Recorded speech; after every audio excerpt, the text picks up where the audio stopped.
Здравствуйте! В эфире программа «Энергетика Якутии», отраслевые новости, и я ее ведущая Татьяна Каракулова. И вначале коротко о главных темах выпуска. Актированные дни нипочем.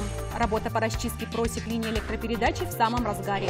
Как будет реализовываться программа реконструкции распределительных сетей и как быть с тарифом при дорожающем топливе? Мы уже заложили этот рост. То есть мы сейчас уже заложили более высокий тариф. На вопросы программы ответил председатель правительства Якутии Владимир Солодов. Книжки в подарок. Якутскэнерго приняла участие во всероссийской благотворительной акции. Специалисты центральных электрических сетей приступили к расчистке просек линии электропередачи.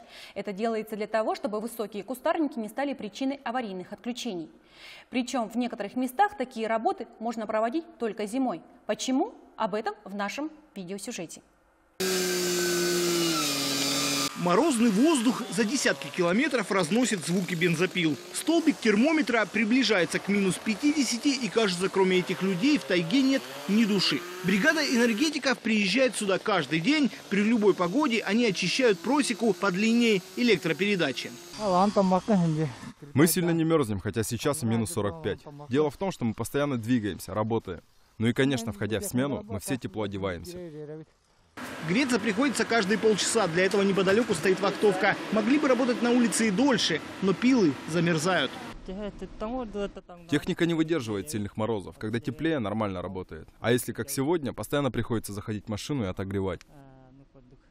Зима – самое благоприятное время года для проведения таких работ. Нет гнуса, а по замороженным болотам и озерам легко передвигается тяжелая техника. К тому же без вреда для природы. Работаем зимой, потому что начинается где-то с мая месяца пожароопасный сезон. И по требованию лесного хозяйства мы должны убрать порубочные остатки до конца апреля. Сейчас очисткой просек занимаются все филиалы центральных электрических сетей Якутскэнерго. Ближе к весне им еще предстоит привести в порядок провода, очистить их от иния, который может стать причиной аварийного отключения. Большую часть января жители города Якутск испытывают дискомфорт от морозного тумана. Но вопреки расхожему мнению, объекты энергетики не являются причиной его появления из-за географического расположения станций Якутская ГРЭС и Якутская ГРЭС-2. К тому же выбросы имеют более легкую молекулярную массу по отношению к воздуху. По словам специалистов, якутский туман образуется из-за охлаждения насыщенных влагой теплых воздушных потоков. Принцип работы первой и второй станции они аналогичны с использованием газотурбинных установок. ГРЭС-2 чуть более экологично, можно сказать, по выбросам, так как в нем используются гибридные установки, которые имеют термическое подавление оксидов азота. Согласно расчетным данным и замерам лаборатории, концентрация загрязняющих веществ вокруг станции гораздо ниже установленных нормативов. Оперативное управление Центральным и Западным энергорайонами республики передано Якутскому региональному диспетчерскому управлению единой энергетической системы. В церемонии приема передачи функций принял участие первый заместитель председателя правительства республики Алексей Колодезников. Мероприятие состоялось в рамках объединения ранее изолированных Центрального и Западного энергорайонов с единой энергосистемой страны. В Якутскэнерго останется все оборудование энергетическое, сетевое оборудование, останется полностью генерирующее оборудование. Но режимы работы теперь генерирующего оборудования будут задавать системный оператор. И сбытовая функция тоже останется в Якутскэнерго. То есть, в принципе, для потребителя никаких изменений не произойдет. Произойдут изменения просто-напросто в системе планирования работы как у Якутскэнерго, так и у системного оператора. Западные и центральные энергорайоны охватывают территории 17 улусов.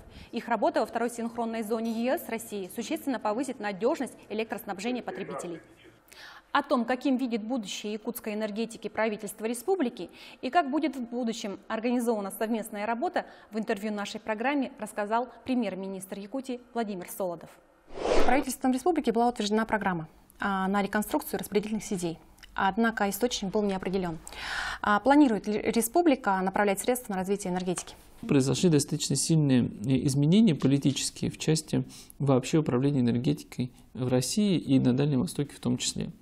В частности, программа Дальнего Востока и Байкальского региона развития, она была переориентирована на развитие территории опережающего развития и поддержки инвестиционных проектов. А в части энергетики, конечно, вопрос тоже в целом по Дальнему Востоку изучается. И 2 года назад было принято решение о том, что необходимо провести выравнивание энерготарифов. И мы, конечно, рассчитываем, что энергетики будут активнее осуществлять систему замены за счет инвестиционной программы, которая может быть реализована как раз благодаря снижению тарифа. Еще раз поясню, что за счет сниженного тарифа мы держим тариф на одном уровне, а более высокий экономически обоснованный тариф, в который заложена инвестиционная составляющая, он компенсируется с федерального бюджета. И эта инвестиционная составляющая может идти на реконструкцию распределительных сетей. Это же, получается, экономия состояла, да, при выравнивании тарифов произошло.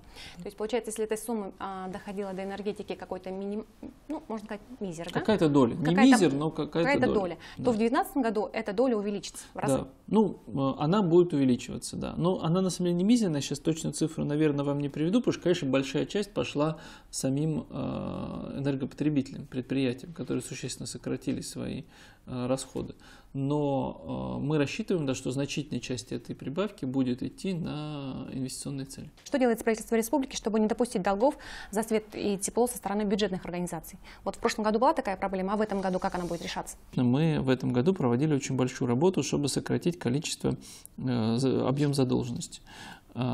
Связан тот объем задолженности, который был, понятно, что он возник не от хорошей жизни, а он возник от того, что у нас к концу прошлого года и в первой половине, вернее, к концу 2017 года и в первой половине 2018 года сложилась крайне неблагоприятная ситуация с бюджетом. То есть возникли серьезные денежные разрывы. И его закрывали тем, что вынуждены просто не платили по тем расходам, которые шли. Возникало накопление задолженности. Но я могу сказать, что в этом году в части энергетики мы ее полностью покроем. Топливо становится все дороже. Да? Это тема такая очень... Арктическая зона, получается, даже сказать, арктическая энергия зависит полностью от дизельного топлива. Тариф на сегодняшний день уже не покрывает эти расходы. В прошлом году был серьезный скачок цен на энергоносители, в первую очередь на сырую нефть. На дизельное топливо тоже, но на сырую нефть особенно. И он был не предусмотрен в тарифах, потому что тариф утверждается на год вперед. И поэтому в период года возник разрыв, что тариф не покрывал возросшую стоимость. Если цены, а мы сейчас видим, что все равно они хоть и растут, но растут предсказуемым образом, будут расти так же линейно, как сейчас, мы уже заложили этот рост. То есть мы сейчас уже заложили более высокий тариф, который, опять же, компенсируется в силу механизма выравнивания тарифов. Благодарю вас за интервью. Спасибо. Спасибо. Якутские теплоэнергетики ввели в эксплуатацию новые скважины в городе Ленск. Новый узел холодного водоснабжения полностью автоматизирован и построен взамен изношенного. Современный проект выполнен в рамках договора по технологическому присоединению с дочерней компанией «Газпрома» и соответствует всем природоохранным требованиям. Производительность насосов 20 метров кубических в час позволит обеспечить снабжение чистой, качественной питьевой водой в необходимых объемах абонентов теплоэнергосервиса, населения города Ленск в зоне обслуживания данной скважины и новых промышленных объектов производственной базы номер 1 газопровода «Сила Сибири». Проект включает в себя более 200 метров сетей холодного снабжения, 2 водоподъемные скважины, из которых одна рабочая и одна резервная. Якутскэнерго приняло участие в благотворительной акции «Книжки в подарок». Воспитанникам детского сада «Подснежник» были подарены комплекты тактильных книг. Они выполнены специально для детей с нарушенным зрением. В них использовано множество деталей, помогающих малышам знакомиться с книжкой на ощупь. В комплект этих книг входит еще и такой инструмент, как волшебный карандаш, который позволяет при нажатии на определенные точки в картинке озвучивать то, что изображено на картинке. Данное мероприятие было организовано по инициативе ПАО «Русгидро». Головная компания его проводит с 2007 года и охватывает все регионы страны, в которых присутствует. На сегодня у меня все. Это были отраслевые новости энергетиков. До встречи.